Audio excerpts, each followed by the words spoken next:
guys, welcome back to Ricky's Vanity. Alright, I want to thank you guys for tuning in to the last two parts of Life During Pregnancy. And I just want to go ahead and get straight into today's vlog, which is life after pregnancy. So, you know, us new moms, it's always something, okay? No, just kidding. Just kidding. But let's go ahead and jump straight into it. Okay, so today's vlog is life after pregnancy, postpartum depression. Now, the reason why I wanted to talk about postpartum depression, and I promise I'll keep it short, sweet, and simple, is because I'm not gonna lie, I was one of those people that swore, oh, my life is good, my relationship is good and healthy, we communicate all the time. There's no way it's gonna happen to me. And I was wrong. I was dead wrong. It was the littlest things that triggered my postpartum depression. And, I just want to go ahead and just talk about that and definitely say to any, new moms or, soon to be moms or working on being a mom, listen, if you need to talk, I'm here. And I'm pretty sure there's a whole gang of other mothers that are also willing to talk to you and just be your support system, because it's tough. It's really tough. But let's go ahead and discuss my story. Okay, so postpartum depression for me. How did it start? Well, honestly, it started in the hospital. Before I even left the hospital, it started to kick in because I 100% wanted to breastfeed, and I wasn't taking no for an answer. I wanted to breastfeed. I wanted to do whatever I needed to do, eat or drink whatever I needed to drink to help my milk flow.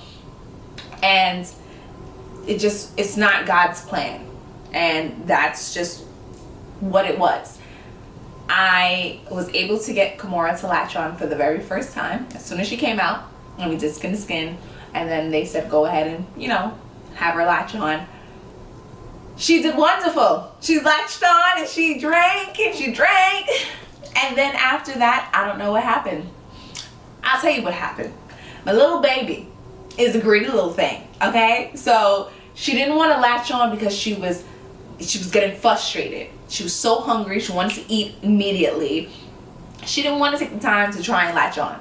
It was too much for her. So what I had to do was I had to stimulate my breasts, the hand expression is what it's called. And I had to get about a spoonful of milk, colostrum for her.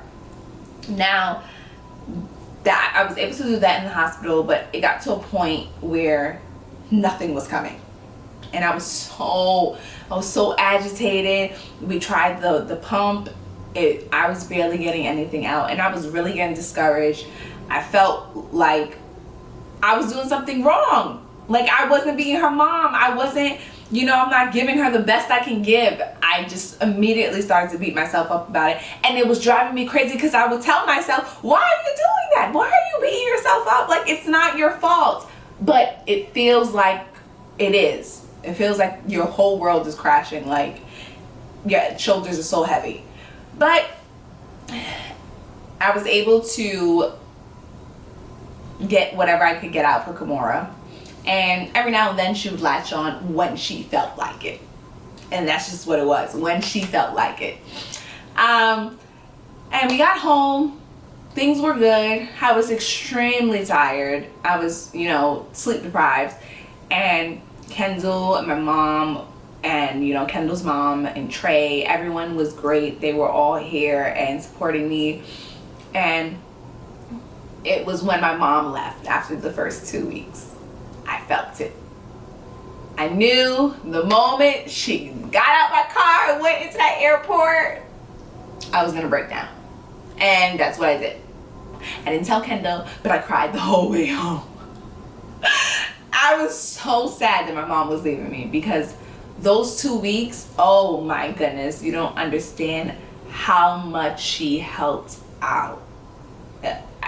I just I have no words. Anyway, So fast forward to now, Kendall has a not even 9 to 5. It's more like 7:30 a.m. to 3:30 p.m. Then, he'll come home and try and help me. But he also has his own business where he's doing shirt orders. So sometimes he can't come home immediately and help me. He has to come home and get straight to work again. And then the weekend comes and he has, the night job where he's gone from 9 p.m. to 3:30 in the morning. So it was weighing heavy on me. And I felt alone.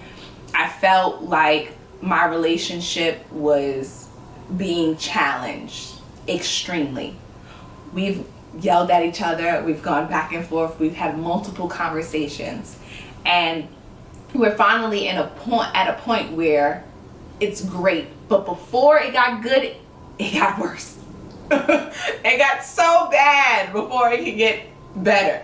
So it just hit me one night. My milk wasn't flowing, and I started to panic. And I was crying to Kendall. I don't want to put her on formula, but I'm not getting any breast milk. I don't have enough breast milk to get her through the night. What am I gonna do? I was freaking out.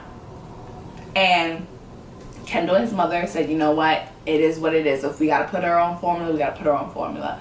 She was extremely constipated since, she was born. And as much as I avoided whatever I intaked, it didn't matter. Kimora was constipated, gassy, but she was just so fussy and in pain, straining, really bad. So eventually I was just like, you know what? I'm gonna have to try a lactose-free formula and see how that does. We went through about 5 formulas, and we are now at a formula where she's amazing. She's so much better. She's a soy baby. And we're all happy. But it was really tough. I was so moody. I don't even know what. I don't know. And that's how I felt.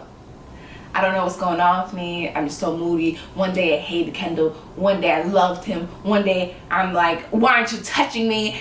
It just, so many things go through your head, and then you're like, everything I just took out on him. I just took everything out on him. Whatever was frustrating me with the baby, whether I was sleep deprived, whether I wasn't producing enough milk, whether I felt like, she wasn't bonding with me. I felt like, I don't know. I felt very sad. And I just took it all out on him. And I thank God that he is the man that he is, because we wouldn't have gotten through it if it wasn't for him. He kept his head above the water, and every time I wanted to have a conversation, we had a conversation. He stood calm whether I was worked up or not. He stayed calm. We had conversations after conversations after conversations after conversations. And we're good. So that is my postpartum depression story. Straight to the point. And it really is no joke. It really is. It's no joke. And like I said, any new moms, soon to be moms, working on being a mom, ask for help. Talk to anybody, whether it's your siblings, it's your mother, your parents, it's your significant other. Talk to them. That is the only way you're gonna get through it. Because if I didn't talk to him, and if I would have kept it bottled up, we would probably be in a different place right now. But God is good all the time, and all the time God is good. So thank you for tuning in. We kept it short and sweet and simple. That's postpartum depression.